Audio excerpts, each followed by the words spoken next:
man er med gammel og så skal grave i hovedet, så ser man sådan blive godt. Det er før krigen i hvert fald, ikke? Ja, det er måske. Du lige se. Det var hånd. Jo, det må det. Det var hånd, og det var et år. Nå, jamen, det må være efterår. Ja. Jeg kom hjem fra militærtjenesten om et år i 40, og så kom jeg hjem. 1. november 41 kom på Mester Holm, okay. Og så det her, det er så 42. Jo. Jamen det er jo, man kan se, der er blade på træerne, så vi er nok hen omkring sommeren der. Ja, det er om sommeren. Ja. Og det er i 42. For jeg ser på nakken af hest, og det var i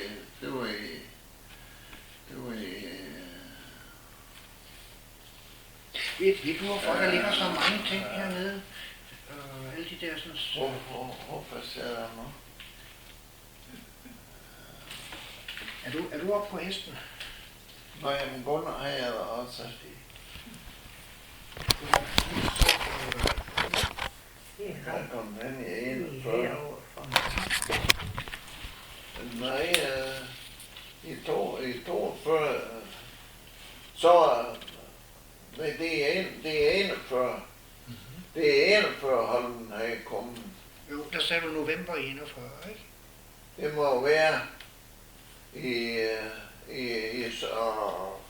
og det er blå på træer, men jamen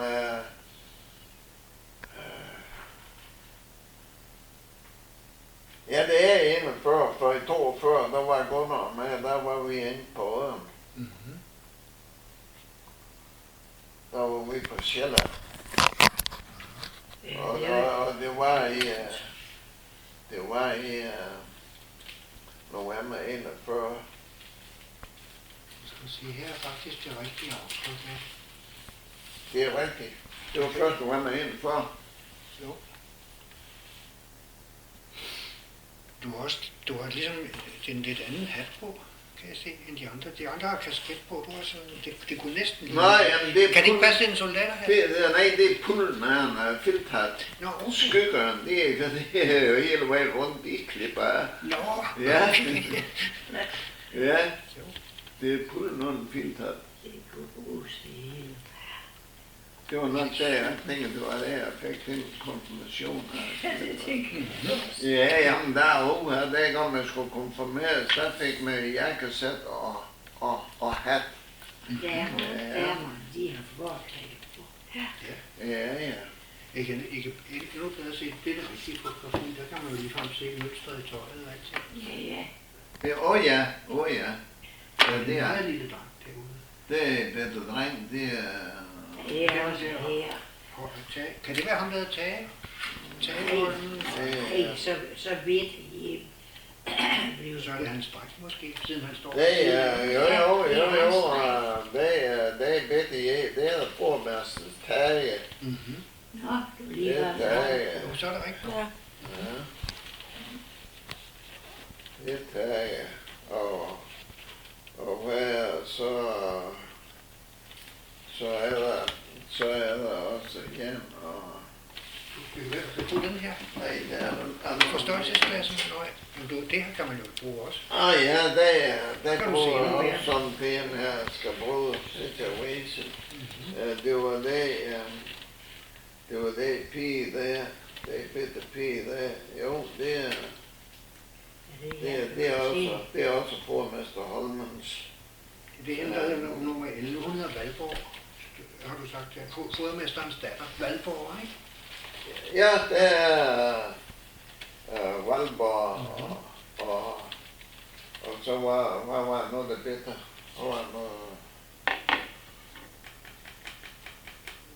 Ja. Ja, hvad var det, du sagde? Det kan jeg jo. Men det er lidt dreng her, altså. Og så var Valborg og Nanny var vist. og Selma og Peter. Ja. Hvor boede alle de mennesker? Boede fodermesteren foran? Pormesteren, vi bor i det her hus hernede, som der har været til salg så længe. Hernede på den her side af dammen. Ja. Ja, det er pormesterboden. Det er født. Mm-hmm. Mine forældre, det var... Min far var pormester i øen i en 4 års tid. Jeg var 4,5, da vi flyttede herhen. Så han måtte jo så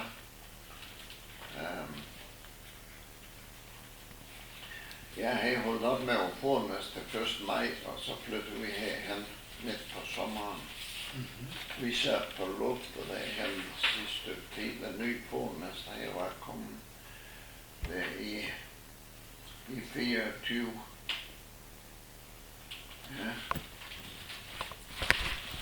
Der stod gammelt Peter. Ja, han blev solgt med åren der gang. Men han blev ikke solgt med der rundt, han købte. Der flyttede gammelt Peter til Hjørring. Hvor gammel han var, det ved jeg ikke, men han var havemand. Mm-hmm. Og så skulle han trække urmaskinen, når de vasker storvask. Mm-hmm. Og så når vi kom i oktober, de vasker storvask, så eller sidst i september, de vasker storvask, så sagde han til fruen, at det var lidt uheldigt, de skulle være storvaske derfor. Han havde tænkt på, at han ville have fri. Jamen Peter, der var jo, han ville ud og søge ny plads, det var jo fra november til november. Mm-hmm. Ja. Jamen Peter, der, jeg regner da virkelig med, at du bliver her til næste år også. Nå, jamen det kan jeg også godt. Det kan du så være over i mange år. Ja. Kan du huske mange ting? Ved du, hvorfor der ligger så mange de gamle tagsten? Ja, det er de gamle tagsten, og de stammer fra... Er det fra den der lange lade, der var ja, langs vejen? det er den gamle lade, der blev jo rækt væk i hvordan det var i 37. Okay, ja. Det der lå langs med vejen, ja. Okay, så kan vi regne ud, fordi der er jo et luftfotografi af øjen. Så kan vi jo regne ud, hvornår det er taget, fordi nu skal jeg se, om jeg har det. Ja, men det her træ, ja, det var en brokstykke, der lå dernede, som de brugte til at fylde i hullerne, der han bagved vognremissen, det var hernede. Nu er det meget, det er lidt mørkt og dårligt, men det er jo røden. Og her, der kan man se, der er den væk, den er næsten væk. Den må ligge der, altså vejen går her. Ja, vi går der, ja. Og det er gamle låge, ja. Ja, og så er det, lad os se. Det er den stald, der ligger nu. Ja, det er den, der er tilbage. Ja. Og så er den ligget hele vejen langs med der. Ja, og der blev rækket væk. Der er det der bitte stykke til Kristal blev bygget til. Mm-hmm. For det er at eller bygget til, nej det er ikke. Men det var det gik i landet til Kørlund. Kørlund, det var herovre langs med vejen i den side. Jo. Og det her, det gik jo så til Kørlund. Det er derfor, der er lidt andet tag på det, siden lån blev rækt væk. Og så er der jo tort hjem her, i hjemlån. Okay. Ja, og her, det er vognremissen der. Mm-hmm. Og det der, det er Polak-lejligheden, det var der i vognremissen. Mm-hmm. Der boede nogen der? Der boede polakker der i gang, de var her og hakker over, derfor blev den kaldt Polak-lejligheden. Men dem, der har ejendom dernede, som vi lige har snakket om, nummer 2 nede fra skoven ja. Dernede, vi har lige snakket om de 4 ejendomme, der blev bygget. Ja. Det er Nedergaard, der har dernede ved skoven, og så er næst. De bor i Polak-lejligheden, der er ikke der ejendom bygget, der arbejder jeg i åren lige på det tidspunkt. Så jeg har været i, og jeg var herinde i Pormesterhus, og de har jo, dem der, de har på det tidspunkt, der har de 3 børn, 2 drenge, så jeg var som det nede i leg med dem, og så var jeg der i det polaklæg, det er derfor kan 2 dage. Ja. Så der hvor der ligger svinestallen. Det er svinestallen, ja. Den er jo også blevet ravet ned på et tidspunkt. Det er blevet revet ned, da vi rejede kostalen med. Nå, den der også. Det er også i din tid. Det er jo kostalen, der lå her. Ja, den lå på den anden side af vejen. Ja, og så gik han, og så var Nordgavn, der var skrevet ud for det, at der var bygget for langt ud til voldgraven, der var skrevet ud. Den er set, det er Rodskær, der har lagt den opføre. Den er fra 1880'erne eller sådan noget. Der bygger han den, og han bygger svinestallen. Nå, jo. Men hestestallen er ældre. Den er med på nogle kort fra omkring år 1800 allerede. Jo. Men Jamen den der var der ikke. Det er sikkert også Rodskær. Det er så, når jeg er heststallen, når jeg det er muligt, at svinestallen det er yngre, fordi at hestestallen, der har jo været hester lige så længe, som de har drevet jorden, selvfølgelig. Hvad var det, der hed den gamle vognport? Er det noget af det her? Det var det der, ja. Der står arbejdsvognen jo bakker ind der med stangen ud. Og så var der lige der bedre. Og der... Det var et bindingsværkshus, så vidt. Det var et bindingsværk, ikke? Nej. Det kan jeg huske. Altså det er fordi, der er en taksationsforretning i 1885, der vil ejeren prøve at sælge det. Ja. Og så bliver det meget, meget grundigt beskrevet. Og så står der bare den gamle vognport i bindingsværk. Ja vel. Men det kan jo være, at den er blevet erstattet, fordi det billede, vi har fået, det er ikke så stort som det der. Nej. Så det kan være, at den er blevet bygget op også. Ja, men det kan jeg huske, for der var jo bare en bagvæg derved. Så, og en endevæg og bagvæg, og så helt åbent, helt ud. Så hvordan det er ikke klar over. Men derved, det kan vi se nu, det hænder på brinken, det hænder i nærheden af engen, der var en hestegang. Og min far, han var staldkar, før han blev formester, altså han udgivet staldkar. Og det var nordmænd de der to. Ja. Og der var en hestegang her, og der blev alt hakkelsen til hesten, der var i stallen, de blev skåret hakkels her. Der var en hestegang, det er 3 hakkelsen. Og der skulle min far, jamen, det er jo målbart, han havde 2, det vi kalder forstofsække, der var sprækket op, og så syge sammen, sådan der var dobbelt. Det hentede her alt hakkelsen herovre og skulle bage over i hestestallen, i en kasse til hesten. Ja. Det har da været besværligt. Ja, men så på et tidspunkt, da de så får dampmaskinen, det er jo været sidst i Roskers tid, der de har fået dampmaskinen, og der kom der sådan en hakselmaskine på lufter herhjemme, og så en stor kasse ned i stallen, så kunne de skære hakselmaskinen lige ned i stallen. Det er også, Rodskær får også lavet fra mejeridelen heroppe, en rørledning ned til svinestallen, så han har kunnet sende valget der lige ned i rør. Det er da meget flot i 1880, ikke? Nå. Og han lægger vand ind i hestestallen også. Det står der også, det er ham, der har gjort. Jo. Så han har været en moderne mand. Jamen, han var jo, der går mange historier om Roskilde, jo, han var jo meget de herlige. Ja, om høsten, når de kørte korn hjem, så i det gamle lår der, så stod han som det er i porten, der som de kørte ud med tung vogn. Og så havde han Arfund Pilekvister, en vis længder. Så smed han op i vognen, når de kørte forbi. Lad bare hestene træve, når de skulle ud efter læs. De kunne nok. Ja. Og kom igennem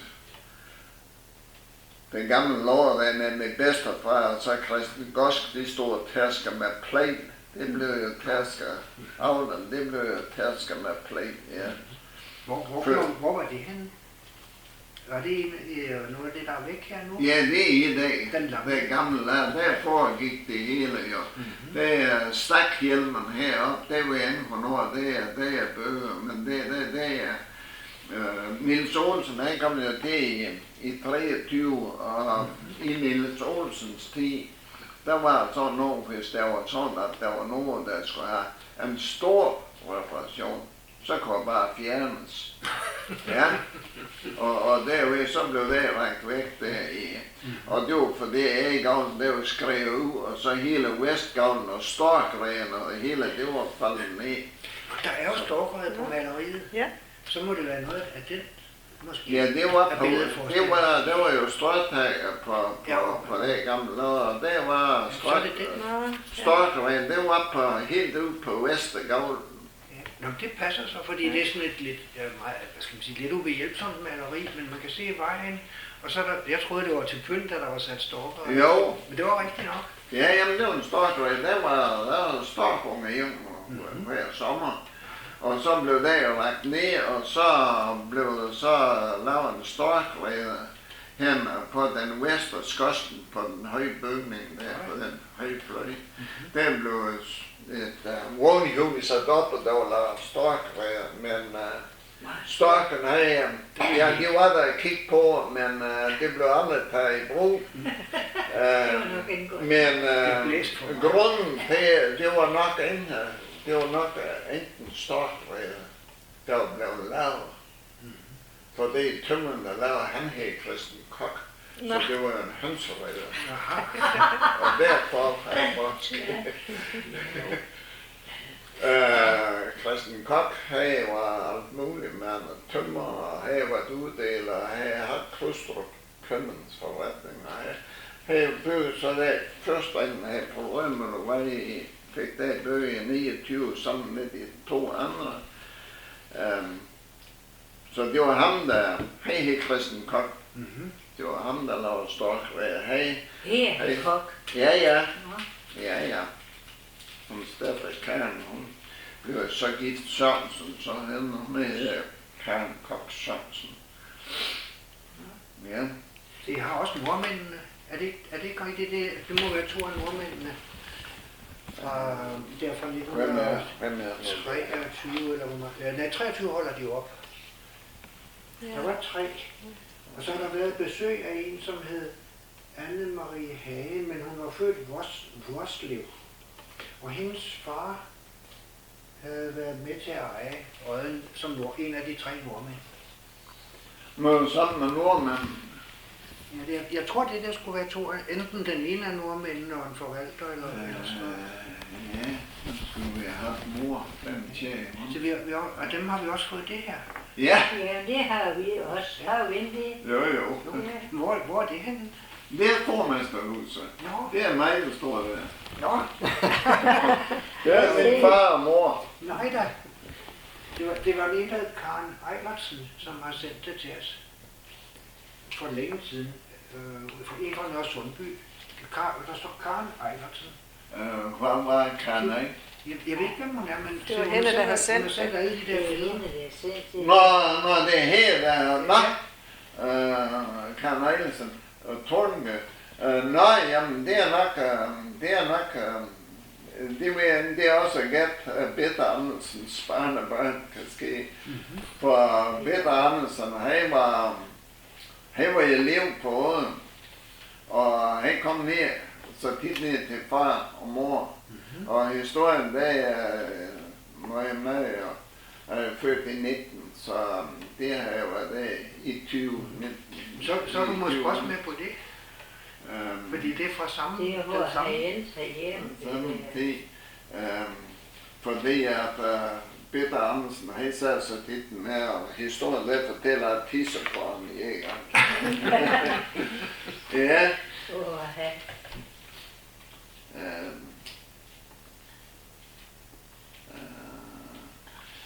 Dem der. Ja, de ligner også. Det er ikke dig, nogen af dem. Nej. Nej. Skulle det være fra... Ja, der står det samme bagpå, du ser, der står Odden 1923. Jo, Og det står der også på det der. det står også på det der. Så det kunne ligne, at det er en familie, der har hørt til dig, ikke? Og de andre billeder siger i sommer, at det er sådan et... Det ved jeg ikke. Og så er der det med hesten 3 gange endda. Nej. Og der er det med 23 på. Det kan Der var jeg jo Nej, det er alligevel, der var jo ikke så gammel. 23, fordi at den dreng, der sidder der, han er jo meget ældre end mig. Det kan han jo rede for, hvem det der det kan være. Det kan han, for det er de formester, der kom og afløst mine forældre. Deres ældst, han skulle være lige gammel med, for vi er gået i skole sammen herhjemme. Men det der, Det kan han jo det er dine forældre og dig. Det her. Ja, det er min far og mor, Conrad Jensen, ja. Okay. Ja. Så fik vi det klart op. Ja. Christen Conrad Christoffersen Christiansen. Kristoffersen, Ja, Christiansen. to efter. Og Jensen og Maria Ja, det er der skrevet i der, så må det jo være. Født Christensen. Det er min mor, der når jeg snakker om den bedstefar, det er altså min mors far.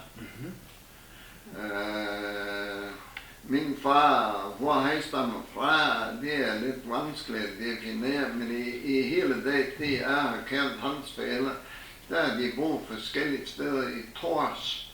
De er vist boet 4 eller 5 forskellige steder i Tors, mens jeg har kendt dem. Min far, han gik jo i skole i 7 år, men han har gået i 8 forskellige skoler, for det hans forældre, de flytter hele tiden. Og de har blandt andet boet 2 steder hernede i Ugeby, og jeg kender også begge husen dernede. Og min far, man er jo født i Toslev, det tror jeg nok, men det er navn der, hvor jeg er født. har jeg gået i skole i Tordenby. Ja. Og du, Og der var... jeres hund er også med. Ja, Sjam. Jo. Ja, altså, han var jo vogterhund, der var jo en hegn dengang. Og med de her 70-75 kørte jo på græs, det var jo løsdrift, så der var jo en hjælper med, en af fodermesterens hjælper blev sendt med, og så Sjam, han kunne, når der var en ko, der var på vej hen til naboen, så var han hurtigt rundt omkring over her, og fik helt lidt af det. Ja. Du har også legevogn, vi kan se. Ja. Det er... Hvad, der er du 4 år, sådan noget? Du var 19? Jeg var 4,5, da vi flyttede herhen i sommeren 24. Jeg er født i juledag 1919. Juledag, det lå vi jo nok med til. Ja. Ja, jeg vidste ikke, hvad dato jeg var født dengang, at jeg ikke skulle i skole. For det at hele tingene, når de spurgte dem først, så er det juledag. Ja. At juledag, det var den 25. december, det var ikke gået op for mig lige på det tidspunkt. Nu kan jeg kende dig igen på hatten, er det ikke rigtigt? Jo. Fordi det er det her, hvor du også har sat navnene på. Men er det samme tid, må det er taget? Ja, det er det samme billede, ja. Det er det samme billede. Men er det Man har er set de to her, og samtidig? det Fordi det er jo andre navne, der er på dem. Jo. Der er ikke så mange, der... Jo, nogen går igen. Ja, nogen går igen, ja. se, drengen er med. Det er... Hvor er drengen blevet ældre? Nå, ikke sandt. Det er ham, der står med. Det er ikke... Ej, det må være nogenlunde samtidig. Ja, men det er fordi at kokkerpigen og stuepigen og barnepigen, det er de tre sammen. Og, Hvem var det? Fordi det har vi ikke fået over. Altså, kan du huske, hvem der var kokkerpige? Ja, men jeg kan ikke huske, hvad hun hed. Du skal se, Hun, det er... Nu har vi sat et navn på. Hun blev senere, der lige... Anna Krø, tror jeg, du har skrevet til... Anna Krø, kan det passe? Anna Krøg. Ja. Anna Krøg. Det er du... Ja, men hvis der er en, der opgiver som Anna Krøg, så må det jo her, for det der, det er Inger Bast, og det der, det er Thomas Grus, det er pige der. Hvad lavede Inger Bast? Inger Bast, hun er stuepige. Okay. Og hvad havde de så mere? De havde 3 piger. Nej, der var 2. Der var kun 2 piger. Køkkenpige og stuepige. Fru Olsen var selv i køkkenet. Det er gamle. Nå, jamen... Jo. Så står der Anna Jensen Skrandal, det er... Ja, det er Anders Skånde, det er her, der er, ja. Hvad lavede hun? Hun var her når rejsing. Okay. Hun red karlkammersengen. Hun endte jo det eneste, hun lavede jo, det tror jeg nok. Hun var jo invalid, handicappet, som hun kalder. Hun har jo sådan en høj klods. Og det ene ben, det var jo før de kunne lave ben længere. Hun, der fik de sådan.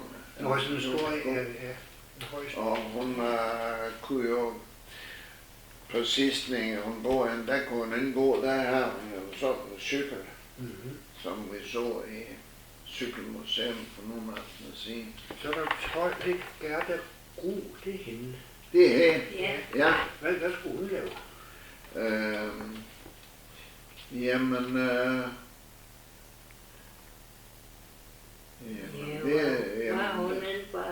det var, jamen,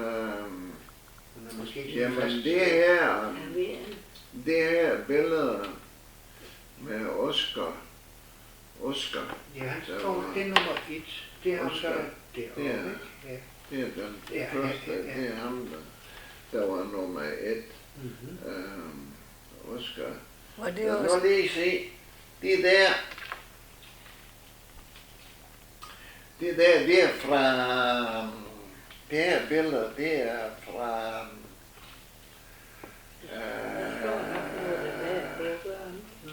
det må være fra, det med altså Horn, han kom jo. Ja, i 43. I 43, i 42 kom Horn. Han kom i den 15. februar i 42, og han havde 5 kålmasser heroppe. Han havde haft en lignende derinde og nede i Ølgod, og de 5, de var så hele de Habbelgud, det var jo sendt med banden til Jørgen, og så var Pedersens flytteforretning for Jørgen, de skulle så køre herud, og så når der var læser så læser vi nogle af Niels Olsens møbler, det er, som så blev købt til Jørgen, og læst der på Frilandsvej, der havde de købt hus, og der var 2 bilfulde hver vej, og de 5, de var så stolt af, at de har fået gratis rejse heroppe, hvis de ville fortsætte der festemål. Men de blev lidt slukøre, for vi var jo nogle stykker, som skulle flytte derfra. Og vi har jo forhørt os, hvis jeg får kroner i hjørnet, hvordan forholdet. Fordi at åden den blev solgt Og det var uden varsel. Der er aldrig 1. november, da vi blev festet genfestet. Der var der endnu snak om, at hvis åden blev solgt for eksempel, så skulle vi have hvis del af lønnen udbetalt. Det var der endnu snak om, så når det gik til på den måde, som det gik ud og fester for hele året, det vil sige, at vi fik jo hele året løn udbetalt. Og der så Niels Olsen, han blev ved at holde tilbage, så for at kalde Gunnar, så I kan eller I går så til flytte, men kan I endelig, skal I ikke snart have skrivebord? Jo, det skal stå her til sidst, lige inden for bagsmækken, der skulle skrivebordet stå.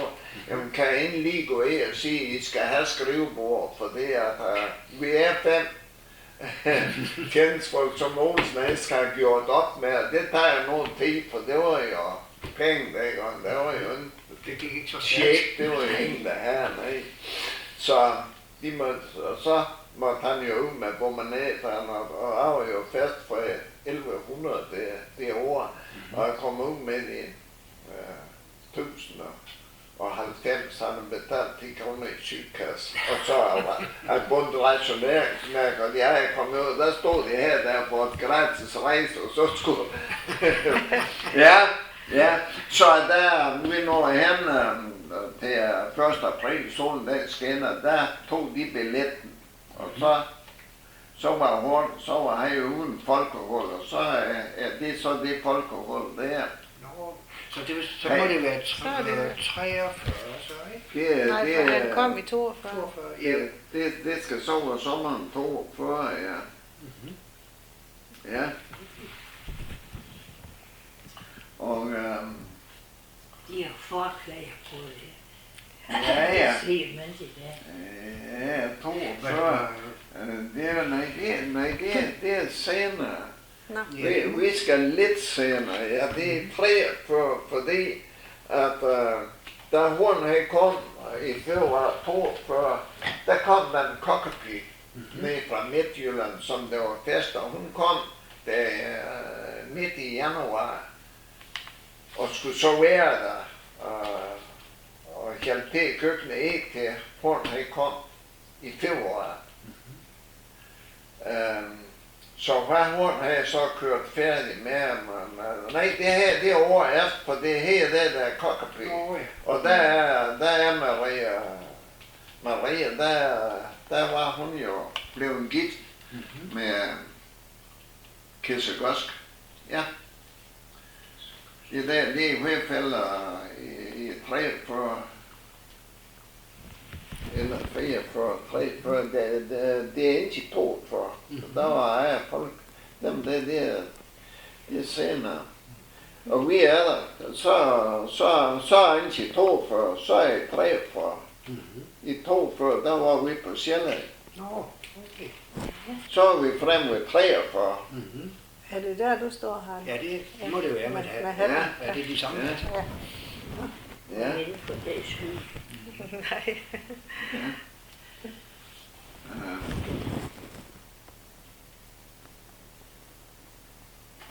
Ja. Det er 43. Og der er gamle Peter. Den gamle Peter, ja. Hej, siger her. Ja, det er var det ham, som blev alligevel? Ja, det var ham, der så blev det alligevel. Her var det jo i mange år. Ja. Og Valdemar Dengel, han var staldkart. Hvordan ser han? Han sidder i den anden side, ja. Ja. Ej, han var sådan lidt, hvad skal man sige, han er en som under høns og lukke ud. Nej, men han kunne passe hest. Ja. Hvad lavede så de andre? Der er Gunnar Bistrup og Hovmand. Ja. Martin Henriksen og du selv. Hvad var jeres opgave? Hvorfor en af dem Martin Henriksen? Vores opgave, det var skovarbejde. Der blev skovet en masse der. Dels så skulle det jo skoves et mægtigt antal rummet hen i Bøgeskoven, som det offentlige, de lå beslag på til, jamen der var jo ikke det type brændsel der omkring, altså koks og kul var jo endnu også, de gamle der sagde, de blev tildelt visse rummeter bøgebræg. Ja. Ja. Og så blev det i skoven her, den blev også skovet ned. Derhen. Ja, der her Niels Olsen, der har jeg fået 3 lag skovet ned. Der lå her det hele. De 2 mig, der skovet det ned, de begyndte her over nordaf og vælte det ud på marken, og så næste række derovre ned, og så kvister af, og så lå der, og det lå jo der Horn havde overtog. Så det blev jo med hest og slæde blev det jo kørt til Hirtshals, nu er det et Lillehelm savværk på det tidspunkt, det var jo imellem byen, og så havnen lå derude i Klitteren. Der blev det kørt op, og det var jo de der folk, som havde haft med herop fra Ølgård, det var jo dem, der kørte derop. Så det er jo, jamen altså hesten, de blev jo rækket af, og vogntøj og det hele, det var, der var kun én stang, og så et hammel, der var helt der gang, de tog et sted, det andet, det lå her med smeden, der var kørt i stykker. Det var, jamen det var nogle kumklinger. Ja. Ved I, hvad kumklinger det? Det kan vi næsten høre. De var 5, de her 3 cykler, så de byttes til cykler, så et stykke hen, og så lå cykler, og så kunne de have sådan skjaldt de jo af til hjørnet, og så tog med tog, og så var de væk. Ja. Men det vil sige, at Olsen begyndte at skove. Ja, jeg havde skovet 3 her i anden af skoven, og der var blevet sagt, inden det blev skovet ned, der var blevet sat landmålerpæl i. Der var 3 lag, der var solgt til kommunen til sporsplads. Men der var en mægtig søjgrad der dækker en 3 del af, så jeg tror nærmest, det var bare noget, der var blevet lavet for muligheden for at bare kunne skove det ned. For det her jo det aldrig. Det var jo i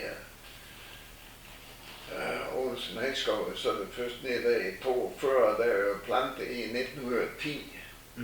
Og der var rødgran, der var råsvamp i mange år, så og det her Hækskov ned, den gang som Horn havde overtog, der var der endnu noget forbindelse. Fra hans side der var endnu noget forbindelse og kunne afhøre noget til tyskerne. Det var så senere, det var jo lige i slutsporten. Det var jo dengang, de graver der tyskere, der kanal, der gik fra Hirtshals og så herude forbi, og så skulle jeg i Frederikshavn. Her pansergrav, der var pitro, og der var jo 4 meter dyb, og der blev jo sat sådan nogle graner ned med spidserne ned, og så en tråd og en mum og sådan en pæl til holder for at brinkerne ind skulle skrive ned, og der blev hele grenmaterialet, det blev lavet i for skin og blev sat ned der for at holde brinkerne. Så det var det, han solgte, altså Horn solgte til? Det der havde solgt jo til tyskeren, ja. Det første, det solgte jeg jo til Hirtshals savværk, der var tyskerne kommet med i billedet, der var de inde på begyndt af. Det er pansergrav på det tidspunkt. Hvad var han for en størrelse, ham der Horn? Horn? Ja. Ja, han var god nok. Han var god over for sine folk. Han kom, og om vi ville i skoven, og skov, det skulle så skoves noget af. Det var altså starten på det der. Altså Olsen har taget et træ, og dem planter rundt til, vi graver planthullet ind og planter hele himmeløvtræ i træ for. Og så kom han jo om vilden i skoven, så skulle det skoves 20 meter og 20 meter af. Og det skulle være sådan, når så skoven fra rummen af, så var det ligesom et skakbræt. At det var skrevet væk, og så stod der noget, og så stod der noget over derovre. For sådan, det var ligesom et skakbræt. Og så skulle de der firkant jo plantes til. Og så siger han, hvad er prisen på at fælde det, og så kviste op? Jamen, der var jo to. Kæs August og Kæs August, de havde gået i skoven i måned og vinter fra Olsen. Det var 25 øre per træ, når det var lagt ned og kvist af. Jo, siger han så. Jamen, så kunne vi bare gå i gang, så kunne vi jo se, hvordan. Og vi slæg, og vi kunne sådan lige, når vi pukkede, alt det vi lige kunne, i 10 timer per dag, så kunne vi have sådan en lille krone over den normale dagløn. Ja. Men det er 25 øre per træ. Per træ, ja. Nå, så snakker vi noget om. Hvad var det normale dagløn? Der var 9 kroner på det tidspunkt, for egen kost. Ja, det var der, de fik, men så steg lidt på sidste men så var jo i Stor Vildmos, der var en krone 40 øre i timen. Der var lønnen jo allerede steg en hel del. Tyskerne, de var jo kommet, og det hjalp jo til, at lønnen de steg. Jo, 25 øre på træ. Nå, vi pukkede, og så, det var skiftet lidt ved tiden. Men hvis nu vi fik 28 øre, så nu når jeg kom ud, så kunne vi få lov 30, for det er Jan Olsen, han har vi akaderet sig tit med, han sagde vi sådan, en armstol og gnæ hænderne så op og ned, og han fedte jo lige til det sidste øre. Vi har ikke råd på at korte det hen. Og, men så var fastansat det her med Olsen, og jeg gik der til klokken der var 11 hver aften. Og så da vi skulle have gjort op, og det var jo så sat op 20 rækker i, der var målt op, for det at skældet det var ulige, så var målt op 20 rækker, og så var sat en pæl med nummer, og så den første, der tog et stykke, han tog det og sådan, vi var i fredag her, men så da vi skulle ikke gøre op, og jeg kom ind, jeg havde jo nogle stykker lige ved siden af, hvor jeg, så sagde jeg, ja, siger Olsen, der skal også være noget til de andre. Ja, men det var de nummer, jeg havde hakket på første anden gang. Jo, og så regner han ud, nu kan jeg ikke huske beløbet, men jeg skulle i hvert fald have kroner og så 33 øre. Ja. Og så siger Olsen, har du 2 øre? Ja, jamen det har ja, for du skal have det, du skal have, men du skal heller ikke have mere. Nej, selvfølgelig ikke. Nå, men vi vil have 28 øre, så vil vi forlange 30, og så kommer rundt. Der skal jeg sgu lov for, det svinder i, så. Ja, sagde min makker, men vi kan ikke holde dagner. Kan I ikke holde dagner med 25 øre? Det kan vi godt nok ikke. Nå. Jamen, hvis jeg giver 35, kan jeg så gå. Det mente vi da. Og så gik jeg og hun havde løbet med, og selvom vi ikke kunne se ret mod armen, så sagde min magt, nu vi skulle hjem have 18 kaffe på. Nu når du kommer derop, vi skal gå op på fredag, så er vi tjent alt for meget. Det siger du trods jo. Sådan var hele vejen hjemme. Ja. Der var ikke noget fedteri fra hans side. Nej. Hans far havde haft overgård i forpakning. Nå, Det som går sig i Junker havde. ja, Så, ja. det var hans far. Nej, det var Altså, altså, ja, hans far, han havde den i forpakning Før Junker. før Junker, han købte den. Mm-hmm. Ja. Og var jeg nede ved Junker i 1,5 år. Mm-hmm. Og de der arbejdede dernede, de kunne fortælle nogle vældig røve historier om Ernst, og så var det ikke et Paul. Ja, de der to kløer, de var jo voksne. De var jo flyvevåbner, mens nu har han jo overgået på pakten, men den var han så slip, han gik derfra og fået smidt som kalvekastning, så derpå der måtte flytte han derfra. Han er forpagt, så der er kommet over, der er Ernst, deres far, der har han kaphul i forpagten ude på Djursland på det tidspunkt. Men de kunne jo fortælle, at de her forklævninger, de var jo flyvevåben i, da de var på rekognosceringsflyver ude af Grenaa. Der var Ernst flyver hen over gårdspladsen og overgår og smidt pakke cigaretten ned til kokpigen. Hey, hvor er I gode venner der. Så dengang han kom til Værløse flyveplads, der lå afskedsansøgningen, kan man skulle bare sætte sit navn under. Ja. Det var noget skødsles. Hey, han vidste noget. Der var en hængst, der havde taget musklerne her, ikke? Ja. Altså, var det hos Ernst?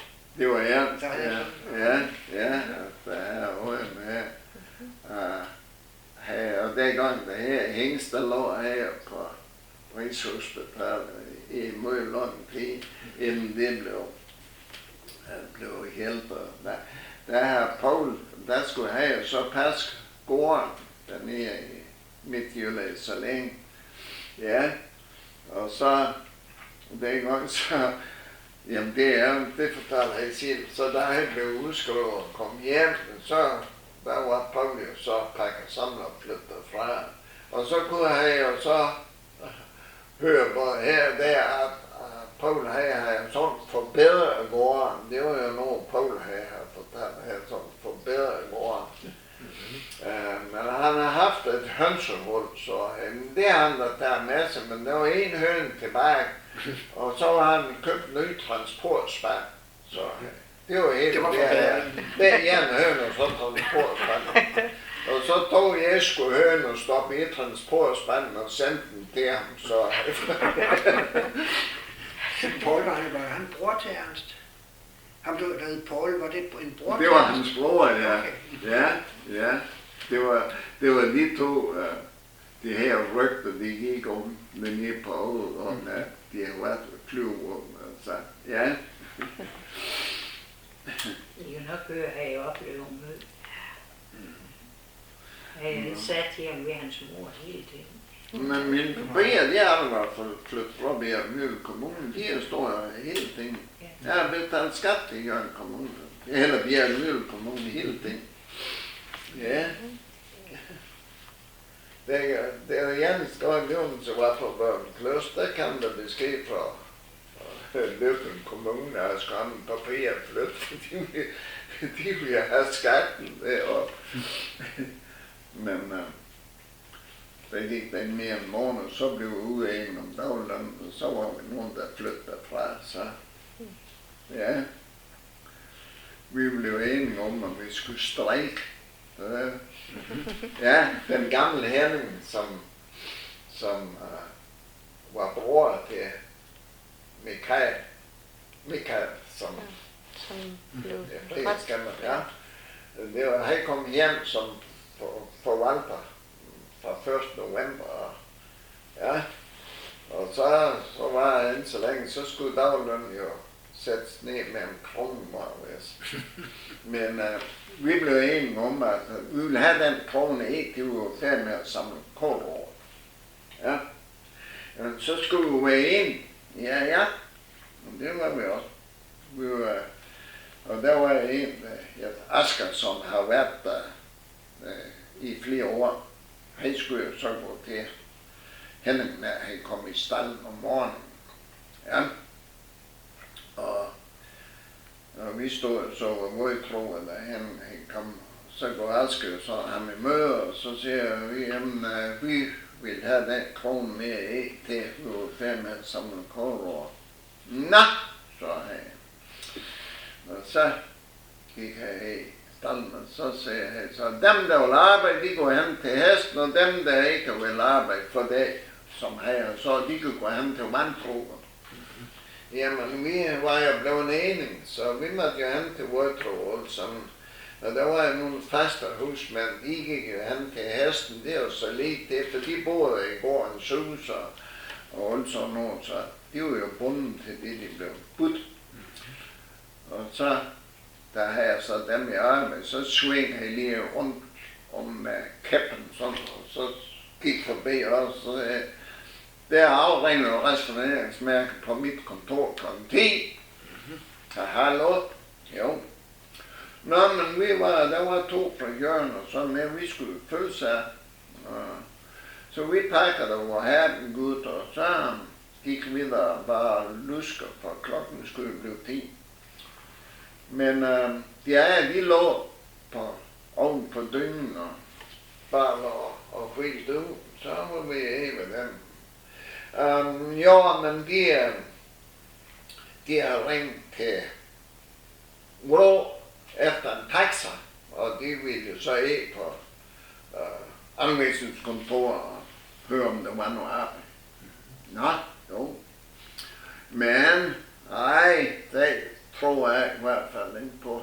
Og så var der en på hans forældre, jamen de boede der i gårdens hus og arbejdede i koststallen. Det var ham, der sad mest på bænken, der ene vi spiste.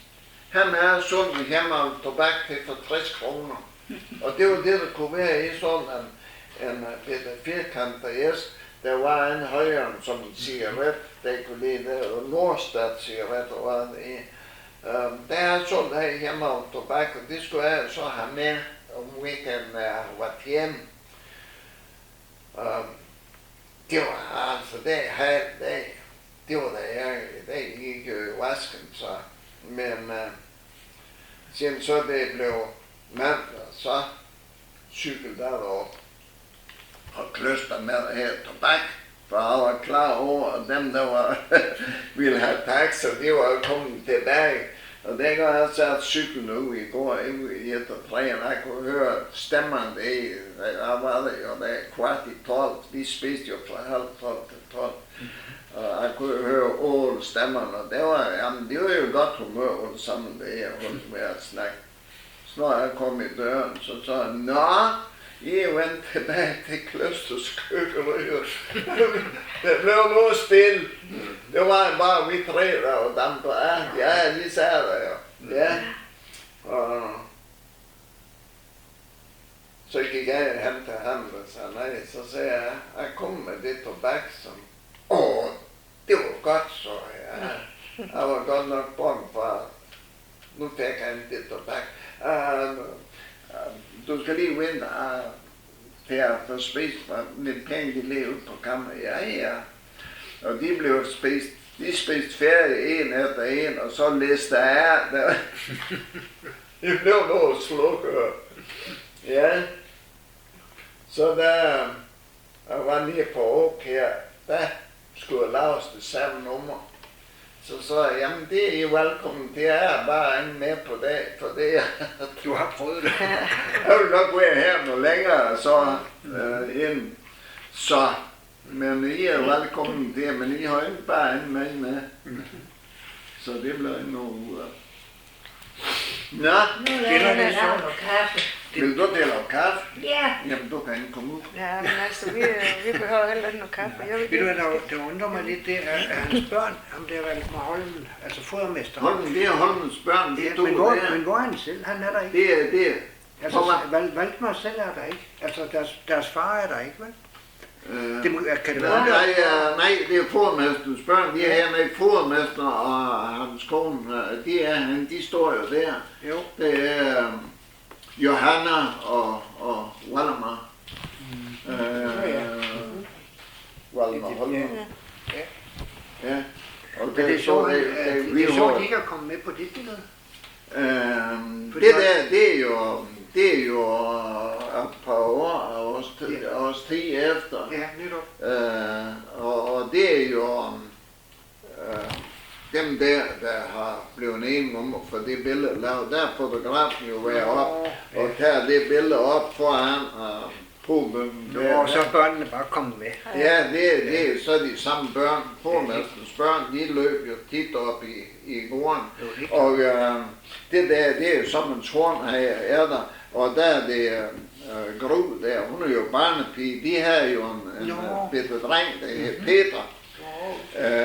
Horn og fruen, de var friske, da de kom til Åden. Men de blev så skrevet sammen igen, og så fik de en lille dreng. Jamen, det var nok allerede før sommer. Han var nok bestilt, da de kom op. Det var en måned, tænker jeg. Fordi at det blev så formesterens piger, der blev barnepige efter Gru der. Og de kom samtidig ud i skoven og har Peter med, at de skulle gå tur. Og han kunne sådan lige snakke rigtigt. Vi skulle altid spørge ham efter, hvordan vejret det var. Så sagde han altid, det pistregner. Men det var som om, at du fortalte lidt om Horn og så Svanen. Deroppe på med Svanen. Ja. Hvad var det? Ja, det der, ja. Det er jo så det er de her gamle historier med ja, og det er skam, det ser så det var langt for det, at der går så mange historier. Men den Svane,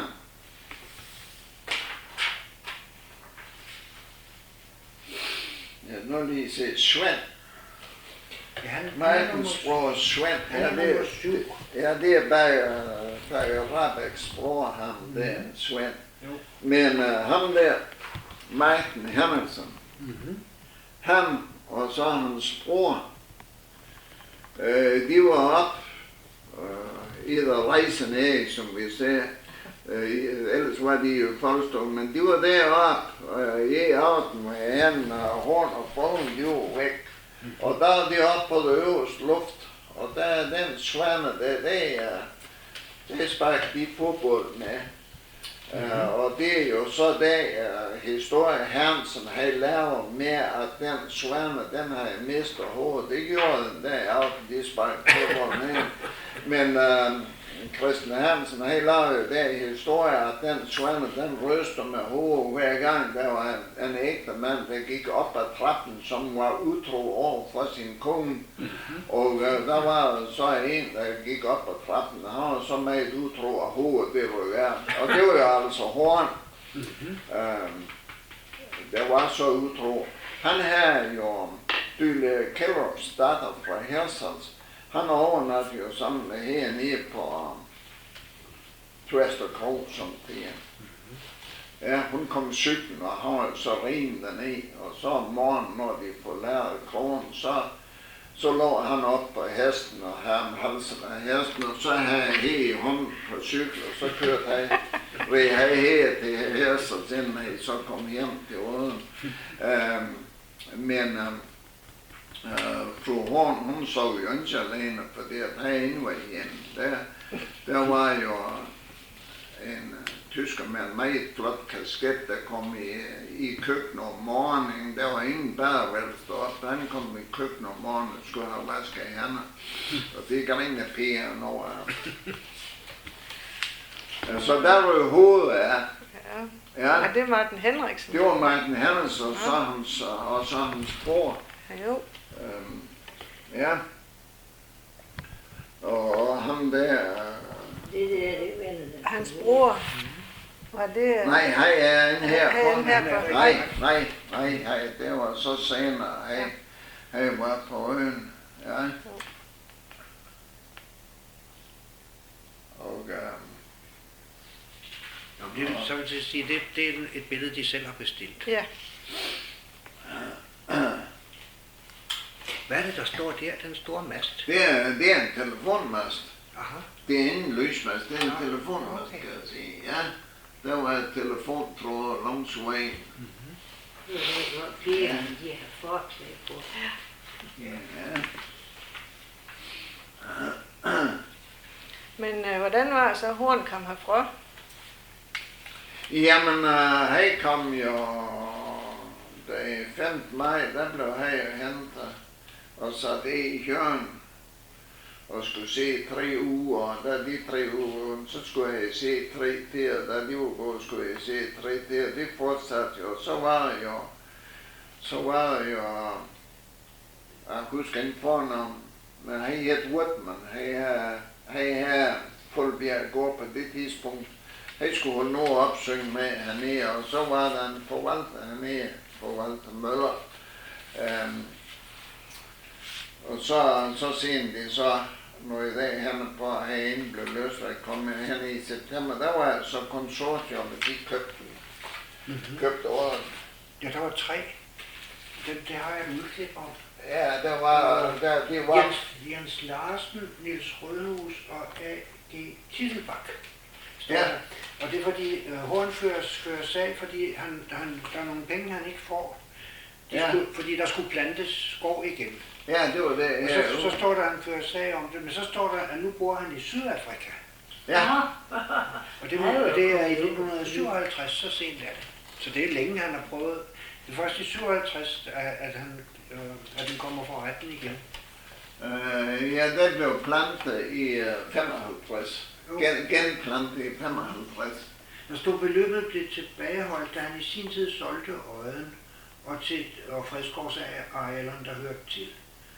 Og så står der, hvor der var foretaget betydelig hugst, delvis på foranledning af tyskerne. Men det er jo så, fordi Olsen har begyndt faktisk. Ja. Så han skal ikke have hele skylden. Nå, jamen, det her skakbræt, som jeg ser, der skulle skoves, det år, de gik jo også til savværker. Jo. Og så var jeg så år efter, det sidste blev skovet ned. Nå, så står der, de 3 der, de sælger så til Martin Sørensen, står her. 11 hektar sælger de til, altså, først så bliver det hele solgt til 3 gårdejere, som hedder Jens Larsen og Niels Rødhus og A.C. Tisselbak fra Kås. Og så sælger de hovedparcellen. Men Madsens mand, han er inde med i. Nej, der er kun nævnt de 3. Ja, men så de har brugt ham som salgfører, for han var jo salgfører, men han vidste ikke bedre, end at han var med i konsortium, men det var han så ikke. Nå, det kan godt være. Det er jo ikke sikkert, det er så nøjagtigt, det her. Nej, så står det der nok, men altså, det er klart, når de køber der og slagter gården, for det var jo de 3, det var jo gårdslagtere. Ja, det kan man de skal have en salgfører, både når de køber og når de sælger. Og der bliver jo holdt løse aktioner og alt sådan noget, så de har jeg brug for en salgfører. Ja. Men det var ham, der kørte, og de havde sådan lidt sort afstand, når de kom hernede. Ja. Ja. Og så står der, at de sælger hovedparcellen med et fredskovsareal på cirka 11 hektar til gårdejer Martin Sørensen. Ja, det er jo det, som biologilæreren har nu. Nå, det er det stykke. Det der. Ja. Jo. Og dengang som så er det sjovt, fordi at nu var Mette Madsens mand jo så med i, og der er jo i de gamle papirer, der står der noget om, at der kan aldrig slagtes sådan en gård, den kan aldrig slet, der skal være en hovedparcel. Nå ja. Og det er jo givet, og det er hovedbygningen, og så det vist antal jord, der skal jo dertil. Men de får lavet på den måde, at det der, man sådan har købt, det er hovedparcel. Mm-hmm. Og så går der hovedbygningen der, så tager fra, det var jo Christian Hansen, der fik det. Ja. Han havde jo en villa over i Sønderskov, der lå op ad banen, som var vurderet til 41.000. Så de byggede lige over. Så man sådan, det er så hovedparcel, men for at det kan laves, der skal der bygges et stuehus derpå i løbet af 2 år. Og han begynder så der som det ude langs med vejen, der som det gamle lå der begynder man sådan så at grave sølvgrop. Og her er jo et voksen kaldt til hjælp. Der begynder de at grave her sølvgrop og skal til at støbe sokken. Og der kommer Jebroen, der bor i Bjergby. Jeg vidste, hvad det er Amerika i gang. Han var vist også udgivet. Han boede i et træhus ude i nærheden af Solbakkens plantesalg. Og der er en Kjeld Thomsen, der boede derude. Så kommer han ned og døde og tosser, for det vil jo koste så meget og hele det der. Det kunne jo så som under Erlen og så meget der hen i af og Kvistalen der. Det er jo så der beboelse der nu. Det kunne jo lave sådan, og det var jo... Og så lavede Martin Sørensen det. Og så blev de der 2 år, de går jo, og der er jo inden for bøgen nogle stuehus, som de så kalder. Men han var jo blanke af. Der var endnu, jamen han var endnu jo efter, han var endnu ejer nu. Så måtte det jo slippe det. Så dengang det blev halvt med nogle sidste om på det var, ja det er jo så der Victor havde køber af hans egen knægt ved transaktion, men altså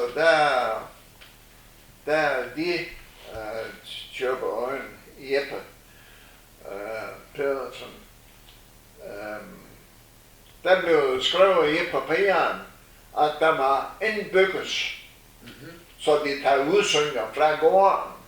De skal blive ved at have det udsynger ud på gården. Men der man har lov til at bygges der langs med vejen. Nu blev det jo skrevet der gang, der skulle bygges, så skrevet bag, at man ikke bygges. Det kommer an på, hvad brillerne man har på. Ja, nemlig. Ja. Nå, så er det derfor nok, de siger nu, fordi vi vil gerne plante noget på et stykke af det der jord, som vi har fået lov at købe fra Bratz. Du ved, vi har fået lov at købe det, som var, hvor søen var på før i tiden. Altså der var Møllesøen. Nå ja, den der Mølledammen dernede. Noah er Mølledammen. Ja. Og så vil vi godt sætte nogle træer og nogle buske på den, så, fordi der har jo været ret tæt skov før i tiden. Over mod der, hvor villaerne ligger nu. Nå ja, på det... Ja, det kan man se på det. Ja, der har været sådan et solidt lægebælte der. Ja. På det der, som markjord, det er jo et markjord i det krig, jeg vil beskrive. Ja, ja, det er formentlig noget, Ruskær har taget ind, tror jeg. Men Ruskær har måske taget det ind. Jamen, det der skæld, altså Mølledammen der udtør, der var det jo hegn, og der var ungkreatur der hver sommer. Ja. Og det der, det plantning det er smule plantning, ja det sidste er jo væltet når jeg var det går ud. Ja, det gik jo ud, ja. Det var jo sådan et kraftigt lagbælte og plante lige der. Ja. Det der markjord, der var jo 7 lag i det stykke der, så de bøger under det der, det er blevet solgt fra. Ja. Ved du noget om hvornår søen forsvinder? Hvornår søen forsvinder? Fordi der er jo fotografi, hvor man kan se søen og en båd på stadigvæk. Det er jo et gammelt billede. Hvornår søen der blev udtørret, eller ja, søen, det var jo en sø. Det var jo en mølledam, det var jo en dæmning, der var blevet lavet for, at de kunne bygge vandmøllen derhen. Derfor, der var det jo ikke, der har jo været sump. Og det var engen dernede også. Det er de jo lidt endnu. Det er engen, vores eng, og så derovre ved Bøskeren, de mødes jo bag ved øjen. Det har jo været sump det hele. Ja. På det tid, så har de jo stemmet op derhen ved byen, der som regel er nu, og så laver vandmøllen der. Men hvad tid det har været, det er... Altså der står i Vendsyssels årbog fra 1916, der står indtil for få år siden var søen. Altså, og få år før 1916. Det kan få år før der var søen. Ja. Jamen, og så er der det der fotografi, hvor man kan se mejeriets skorsten, og en båd, der ligger ude på noget vand. Ikke? Ja, og mejeriet, det er bygget i 1880, vist nok. Sådan år. Der blev mejeriet i hvert fald bygget der omkring ved. Min mor, hun er jo født i 97, og hun har jo en halvbror, der var, ja det ved jeg ikke, men han var ældre, for han var ægteskab, det første ægteskab. Min bedstemor var først gift med en Pedersen, som stammer heroppe fra Dalsgaard. Der er Møller fra, mor hun er født i 97, og så kan vi se Møller have født i 92 eller sådan noget. Og så har jeg, ja, eller 90, og så har jeg været 7 år, da har jeg gået i skole. Der var jeg høverdreng, som vi kalder hen i Åden Møllegård. Og der var der vej hernede fra så op til by. Der var en med, der til mejeriet, så kørte de ned igennem Åden, og så der vej til mejeriet. Den vej her. Ja, den var der ikke. Nej, den vej hernede fra, han der og der er jo blevet lavet efter 24. Der var han så bliver med, vi bor her. Nej, men der var jo nogen, der lavede spor, og så når de skulle, mor hun skulle til Brugsen, så kunne hun jo godt cykle tværs over der. Så Møller, når han skulle til skole, så gik han ned der ved vandmøllen, og så gik han hernede i det her langs med Mølledammen, her på Grødsvand. Han gik ikke op, og der var han kom der omkring åren, og der så han tit frøer, når han gik i skole. Og så siden vi gik et par små børn, der gik her, så når han kom cyklen fra Hersel, så var jeg jo en mand. Så havde han samtidig chokoladefrøer med til børn, og det var nogen, der havde fanget ned i Mølledammen. Ja, og jeg kan jo huske det sti, der var der, som man kunne færdes på. Der stod sådan et par selvgårde tjørn langs med det sti. Men, og det var cirka der, som Peters Hane, eller Elhane, det står nu imellem æg og mark. Okay. Der var stien. Ja. Det passer jo godt, for den vil vi godt lave igen. Ja, der er sti, der kunne laves igen, ja. Hvad mener du? Jamen, vi skal have noget kaffe. Ja, det var det, jeg tænkte på. Ja, men... Hvad var du?